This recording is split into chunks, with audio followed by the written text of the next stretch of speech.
2026। গতকালকে market opening day ছিল। তো আমি আমাদের এখানে সম্মেলন ছিল, সামনে তো জাতীয় নির্বাচন, তো যার জন্য একটু ব্যস্ত এবং একটু তাড়াহুড়োর কারণে হয়নি কালকে মার্কেটে আপনাদের সাথে ভিডিও করা। আজকে আপনাদের সামনে গোল্ড নিয়ে কিছু আলোচনা করব আমরা। প্রথমে যদি গোল্ডের চার্টে যাই, তো আমরা আমাদের যে ড্রয়িং গুলো আমাদের এখানে আছে, আমাদের এখানে আমি এগুলো একটু রিমুভ করে নিচ্ছি। আমি সর্বপ্রথম একটু ডেইলি টাইম ফ্রেমে চলে যাচ্ছি। ডেইলি টাইম ফ্রেমে যদি আমি আপনাদেরকে একটু দেখানোর চেষ্টা করি, ডেইলি টাইম ফ্রেম অনুযায়ী এটা হচ্ছে গতকালকের ডেইলি এবং এটা হচ্ছে আজকের ডেইলি। আমি আজকের ডেইলি, এটা হচ্ছে আজকের ডেইলি আমার ইন্টারডে লো প্লাস গতকালকের ওপেনিং প্রাইস, আর এইটা হচ্ছে গতকালকের লো, এটা হচ্ছে গতকালকের লো। আমি যদি গতকালকের ডেইলি হাই, এটা হচ্ছে আমার মানে গতকালকের ডেইলি হাই, আমি গতকালকে ডেইলি হাইটাকে ফুল রেড মার্ক করে দিচ্ছি। আজকের এখন পর্যন্ত যেটা আমাদের কাছে ডেইলি হাই মনে দেখতে পাচ্ছি, এটা হচ্ছে আজকের ডেইলি হাইটাকে আমি একটু হালকা করে দিচ্ছি। এখন আমি একটু শর্ট টাইম ফ্রেমে 4 ঘন্টার টাইম ফ্রেমে চলে যাচ্ছি। 4 ঘন্টার টাইম ফ্রেমে আমরা যদি দেখি যে 4 ঘন্টার টাইম ফ্রেম অনুযায়ী আমরা এখানে দেখতে পাই যে মার্কেট বিগত 2 দিন যাবত এবং গত সপ্তাহে ক্লোজিং এর পর থেকে মার্কেট এই যে লেভেলটা আছে, এই লেভেলটার ভিতরে মার্কেট ঘুরতেছে। এখানে যদি আমরা দেখি, এখানে আমাদের একটা জোন আছে, সেই জোনটা হচ্ছে প্রায়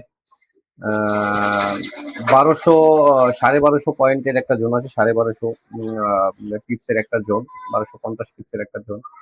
তো আমরা যদি এইখানে 4 ঘন্টার টাইম ফ্রেমে যদি আমরা এখানে দেখি, এটা হচ্ছে আমার 4 ঘন্টার টাইম ফ্রেমের একটা স্ট্রং লেভেল।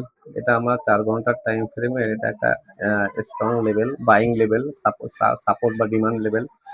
এবং আমরা যদি দেখি প্রিভিয়াস যে 4 ঘন্টার যে আমরা যে লোটা দেখতেছি, এটা হচ্ছে আমাদের প্রিভিয়াস 4 ঘন্টার একটা লেভেল। আর 4 ঘন্টার হাই অনুযায়ী আমাদের ইন্টারডে হাই, এটাই হচ্ছে 4 ঘন্টার হাই অনুযায়ী আমরা এখানে দেখতে পাচ্ছি। আমরা যদি আরেকটু শর্ট টাইমে যাই, আমরা যদি 1 ঘন্টার টাইম ফ্রেমে যাই, এখানে আপনারা দেখতে পাবেন যে 1 ঘন্টার টাইম ফ্রেম অনুযায়ী মার্কেট 1 ঘন্টার টাইম ফ্রেম অনুযায়ী মার্কেট গতকালকে ইন্টারডে যাওয়ার পরে, গতকালকে ইন্টারডে মার্কেট এর ভিতরে ছিল। গতকালকে রাত্রে মার্কেট এখান থেকে বুলিশ ক্লোজিং দেওয়ার চিন্তা ভাবনা করছিল। নিউ ইয়র্ক সেশন শুরু হওয়ার পর এখান থেকে মার্কেট বুলিশ দেখাইছে, বাট আমরা যদি দেখি যে গতকালকে রাত্রে মার্কেট এখান থেকে আমরা সেলিং দেখতেছি, যে এখান থেকে মার্কেট আমাদের যে প্রিভিয়াস যে ডেইলি লো ছিল, ডেইলি লো লেভেল টাচ করার পরে তারপর এখান থেকে মার্কেট আজকে এখানে 4 ঘন্টার যে একটা এখানে সাপোর্ট নেওয়ার পরে এখান থেকে মার্কেট আমরা আপাতত ঊর্ধ্বমুখী। আমাদের রেজিস্ট্যান্স, ইন্টারডে রেজিস্ট্যান্স লেভেল এখানে দেখতেছি বারবার ট্রাই করতেছে। তো আমাদের এটা হচ্ছে গতকালকের বা আমাদের resistance level, strong selling level. আমরা দেখবো মার্কেট আমাদের লং টাইম অনুযায়ী কি এভিডেন্স দেয়। এটা আমাদের ডিমান্ড, এটা আমাদের সাপ্লাই। আমাদের এই সাপ্লাইটা যদি ব্রেক করে তাহলে আমরা টেস্টে এখান থেকে বাই দেখবো। আমাদের এই ডিমান্ড ব্রেক করলে আমরা এখান থেকে টেস্টে আমরা সেল দেখবো।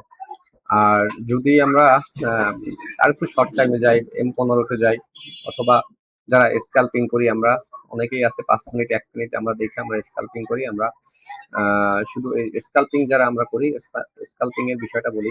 বিশেষ করে আমেরিকার সাথে একটা চুক্তি ইরানের হওয়ার কথা, সেটা এখন পর্যন্ত পরিপূর্ণ হয়নি, সেটা নিয়ে এখনো নিস্তব্ধতা আছে এবং একটা মার্কেটে প্যানিক অবস্থা ওখানে বিরাজ করতেছে।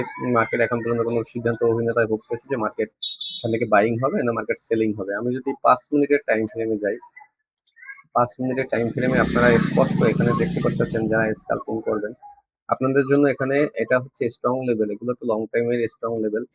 যদি আপনারা ইন এ শর্ট টাইমে আপনারা এখান থেকে স্ক্যাল্পিং করতে চান, তো ফার্স্ট এখান থেকে আমরা দেখতে পাচ্ছি আমাদের এই লেভেলটাতে একবার এসে এখান থেকে আমাদের একবার বাইং মার্কেট এখান থেকে হয়ে গেছে। এখান থেকে আমরা দেখতে পাচ্ছি এখান থেকে বাইং একবার মার্কেট এখান থেকে রেসপেক্ট করছে।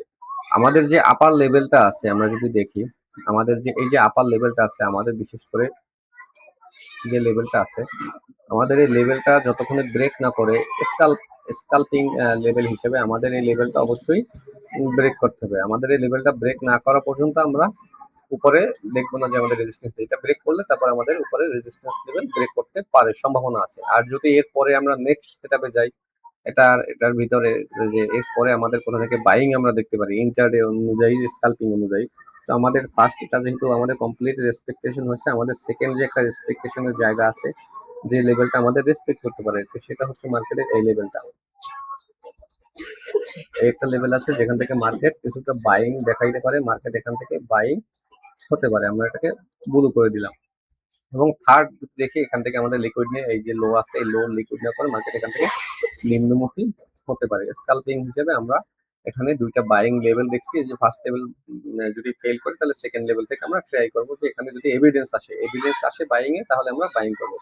অন্যথায় আমরা এখান থেকে দেখতে পাচ্ছি একটা সেল প্যাটার্ন মার্কেট তৈরি করতেছে, মার্কেট এই লেভেল থেকে এখান থেকে উঠে যেতে পারে, এখান থেকে মার্কেট উঠে যেতে পারে, এখান থেকে উঠবে সেটা বলতেছি না, বাট এই লেভেলটা যদি ব্রেক না করে নিচে, তাহলে এখান থেকেও মার্কেট আমরা দেখতে পারি যে মার্কেট এই লেভেল থেকেও আমাদের যে ঊর্ধ্বমুখী ভাইবটা আমাদের এখান থেকে তৈরি করতে পারে। তো এভিডেন্স কি আসে, মার্কেটে কি এভিডেন্স দেয় আমরা সেটা দেখবো।